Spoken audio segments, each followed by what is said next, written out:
Por muito tempo, a China ganhou reconhecimento como a principal produtora mundial, a grande fábrica do mundo. Eu quero dizer que observe as roupas que você está usando neste momento, os dispositivos eletrônicos que estão em suas mãos e até mesmo os eletrodomésticos em sua residência. É muito possível que você tenha muitos objetos que foram completamente feitos na China ou passaram por alguma etapa de produção lá. Isso pode incluir desde suas calças jeans, blusas, seu celular ou até mesmo seu automóvel. O que eu quero enfatizar aqui é que é complicado falar da fabricação global sem mencionar a China, ou pelo menos era. Porém, de uma forma surpreendente, o cenário global está mudando. Investidores estão adotando uma abordagem cautelosa em relação à China e a procura por produtos fabricados no país aparentemente diminuiu em 40%. Os fatores que levaram a China à prosperidade e ao destaque como principal produtora mundial estão enfraquecendo devido a vários motivos. E, consequentemente, a China está perdendo sua posição como centro global de produção, enfrentando uma crise que pode impactar negativamente seu próprio produto interno bruto e sua posição internacional atual. E o fato é que a crise de fabricação na China tem o potencial de mudar as dinâmicas de poderes globais para sempre. E isso não é um exagero, é um fato. Só por essa introdução aqui e escolha do tema, eu já mereço que você se inscreva no canal. Não vai custar nada. E vamos de volta pro vídeo. Desde sempre, a China foi conhecida por ser a maior fabricante do mundo. De fato, quase 30% de tudo que é produzido em todo o mundo vem da China. Sim, você escutou certo. Um único país é responsável por quase um terço de todas as coisas que são feitas aqui no nosso planeta. Pelo menos é isso que diz o Fórum Econômico Mundial.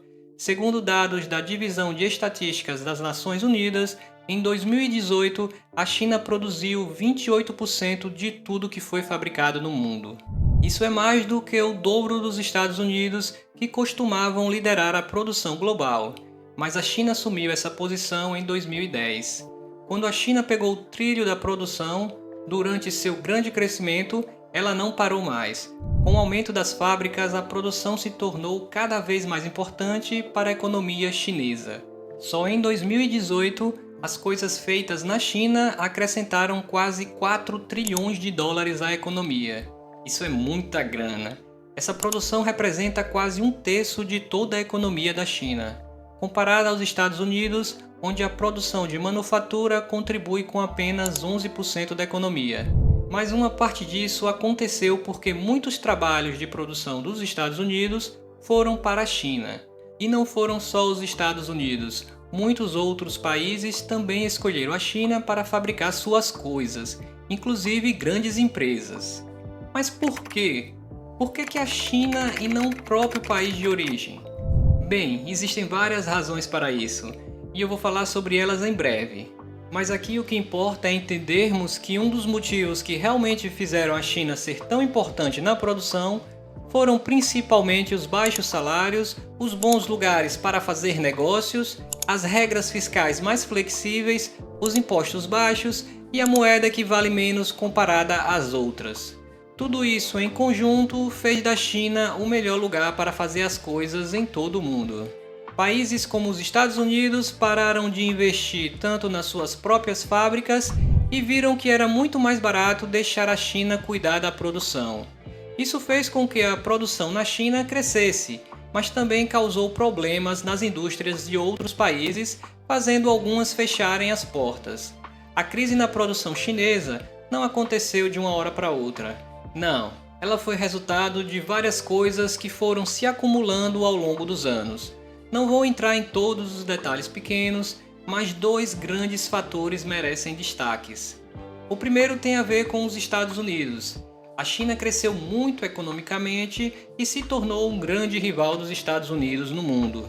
Agora, os dois países têm uma relação de competição. A Casa Branca anunciou que ia cobrar mais impostos sobre as coisas que vêm da China. As brigas entre os dois países estão cada vez piores. A China também disse que ia aumentar os impostos sobre muitas coisas dos Estados Unidos. E então a guerra comercial começou. Para vocês terem uma ideia, no ano de 2019, as exportações totais da China alcançaram a cifra de 2,5 trilhões de dólares, com os Estados Unidos se posicionando como principal importador, correspondendo a quase 20% desse total.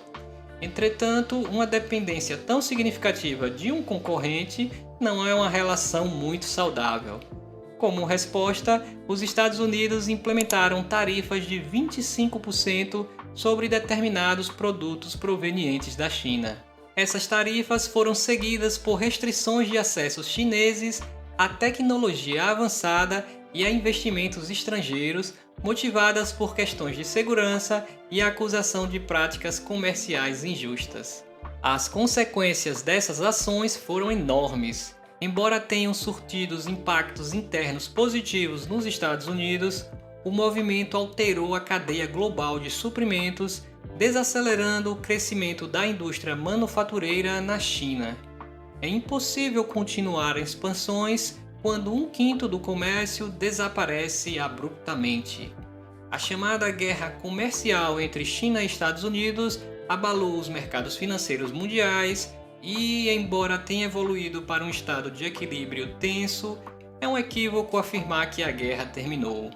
Em muitos aspectos, as tensões permanecem e a diplomacia frágil mantém uma relativa estabilidade. As políticas de restrições persistem, mesmo com a mudança de governo nos Estados Unidos. O presidente Joe Biden ampliou várias das abordagens adotadas por seu antecessor, fortalecendo alianças contrárias à China e implementando sanções adicionais. Restrições significativas foram impostas ao acesso chinês à tecnologia de semicondutores, ações que afetaram profundamente a capacidade chinesa de desenvolver inteligência artificial e prejudicam a cadeia de suprimento de semicondutores. Essas medidas tiveram um efeito profundo e duradouro nas dinâmicas entre as nações, deslocando a China de seu papel econômico anterior. Agora vamos entrar no segundo fator importante, a pandemia da Covid-19. O fechamento global das cadeias de suprimentos levou a um revés significativo para a China, um país altamente dependente da manufatura. A política de Covid-0 também impactou negativamente a economia chinesa e a sua força de trabalho. Além disso, a pandemia mostrou a várias empresas globais o quanto sua produção estava ligada e dependente da China, desde matérias-primas até a produção final de produtos. Tudo estava integralmente ligado e dependentes da cadeia de suprimentos chinesa. Na tentativa de solucionar esse problema e evitar situações semelhantes no futuro, diversas empresas multinacionais começaram a buscar alternativas. Isso nos leva a uma das causas que colaboraram para a crise na indústria manufatureira chinesa e a alteração das tendências microeconômicas. Esse contexto levou diversas empresas de grande porte a abandonar a China em busca de estabilidade. Para vocês terem uma noção, o setor de exportação chinês ficou estagnado em 2019 pela primeira vez em décadas, e esse impacto repercutiu em diversas indústrias. Entre 2018 e 2019, não houve um crescimento significativo no comércio da China. E essa tendência negativa se agrava conforme grandes empresas continuam a sair da China. Grandes corporações como a Hasbro e a Nike estão buscando outras alternativas à China. Entretanto, esse não é um fenômeno restrito apenas aos Estados Unidos.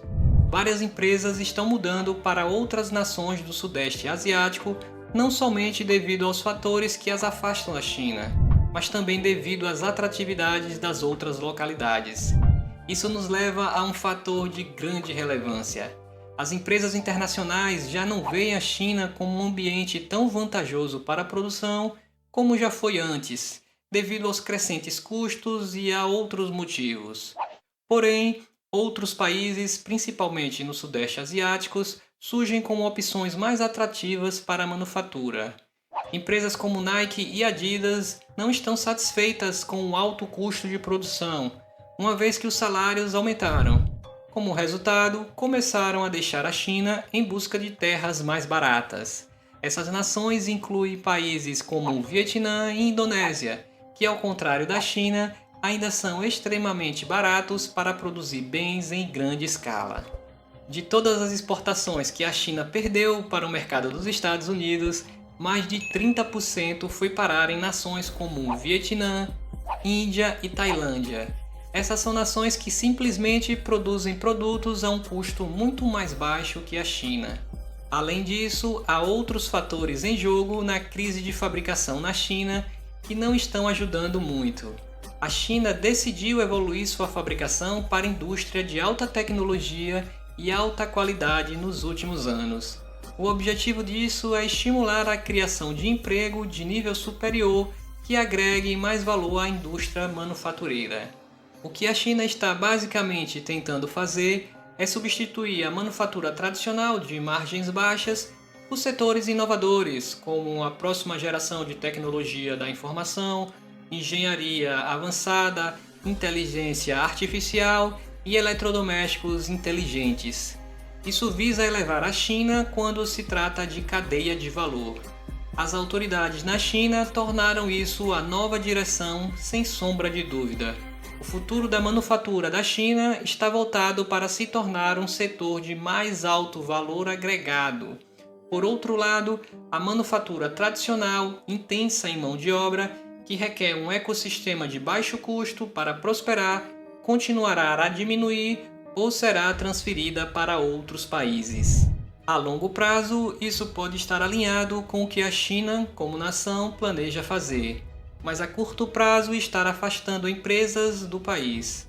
A razão principal pela qual a maioria dos países estabeleceu suas bases lá foi devido ao baixo custo associado à produção na China e devido à sua indústria manufatureira tradicional. Afastar-se disso é uma espécie de traição às empresas que foram atraídas para lá por causa disso. Essas grandes empresas estão começando a diversificar e expandir seus centros de manufatura para outras regiões. Isso significa que os investimentos que poderiam ter sido concentrados na China agora estão sendo distribuídos por vários lugares. Isso não apenas diminui a posição da China como a única opção para a maioria desses países, mas essencialmente diminui o papel que a China desempenha nessa cadeia. E essa nova atitude, essa nova direção da China é parcialmente demandada pela sua população mais jovem. A juventude chinesa está demonstrando cada vez mais aversão por empregos tradicionais em fábricas, o que está levando a uma crise de mão de obra no país. Isso cria uma discrepância entre as vagas disponíveis e as qualificações dos candidatos. A escassez de mão de obra tornou-se um problema significativo para mais de 80% dos fabricantes chineses, resultando em uma perda de produtividade e oportunidades. A China enfrenta um verdadeiro paradoxo. Uma população de mais de 1,4 bilhões de pessoas enfrentando uma escassez de mão de obra. Por outro lado, a Índia é um dos países que estão buscando aproveitar bem as dificuldades da China. A Índia apresenta diversos trunfos. Em primeiro lugar, ela ostenta uma extensa área territorial e uma grande quantidade de mão de obra devido à sua população jovem. Neste ano, a Índia ultrapassou a China como o país mais populoso do mundo, o que a coloca em uma situação favorável em termos de força de trabalho. Ao contrário da China, a mão de obra na Índia não está tão cara, o que lhes proporciona uma vantagem competitiva.